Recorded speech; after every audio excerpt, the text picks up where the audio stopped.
ასე გამოიყურება ბათუმი ღამის საათებში. ბათუმელების თქმით, მსგავსი მდგომარეობაა ქალაქის რამდენიმე უბანში.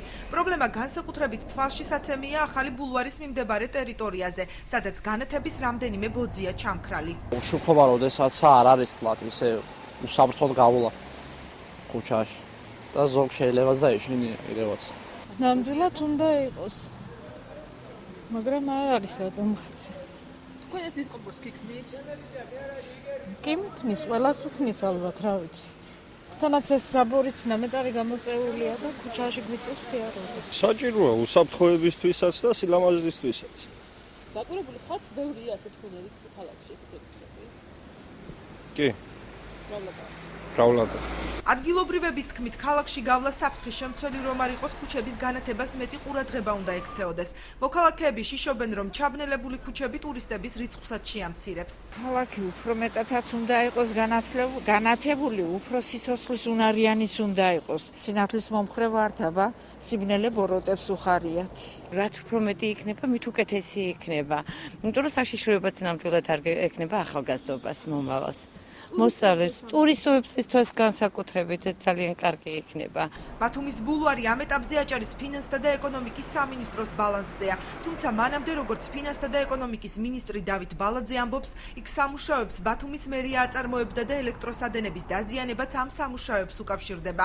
მინისტრის თქმით, ინფრასტრუქტურული სამუშაოები სეზონის გახსნამდე დასრულდება. გრიბოიდოვიდან სანეროს მიმართულებით ბულვარში ჩარშებული შუქის გათიშვა უკავშირდება იმ პროცესებს, რომ ქალაქ ბათუმის მერის მიერ დაგეგმილი იყო ინფრასტრუქტურული სამუშაოები, რომლებიც შესაბამისად შემსრულებელი კომპანიის მიერ ვერ იქნა შესრულებული. შუქები და განათება არის ჩამქრალი, ეს არ არის უშუალოდ ბულვარის ბრალი, ვინაიდან ამ ადგილას მიმდინარეობს ქალაქ ბათუმის მერის ინფრასტრუქტურული სამუშაოები და შესაბამისად ჩვენ ამ კონკრეტულ შემთხვევაში ბულვარს არანაირი იურიდიული ძალა არ აქვს, რომ გააკეთოს ეს ყველაფერი. ქალაქში გარეგანათების სისტემის მართვას მერის მიერ გამოცხადებულ ტენდერში გამარჯვებული კომპანია აკა ჯორჯია ახორციელებს. კომპანიის წარმომადგენლის თქმით, გარეგანათების სისტემა ძირითადად სარეაბილიტაციო და სამშენებლო სამუშაოების დროს ზიანდება. ჯუმბერ ჩარკვიანის თქმით, ქალაქში არსებული პრობლემები 2-3 დღეში მოგვარდება. რაც შეეხება ხიმშიაშვილის ქუჩის მონაკვეთს, მისი თქმით, რეაბილიტაცია ზაფხულის სეზონის დაწყებამდე დასრულდება. სტალინისა და ბარათაშვილის მონაკვეთი უმოკლეს ვადაში აღსგება.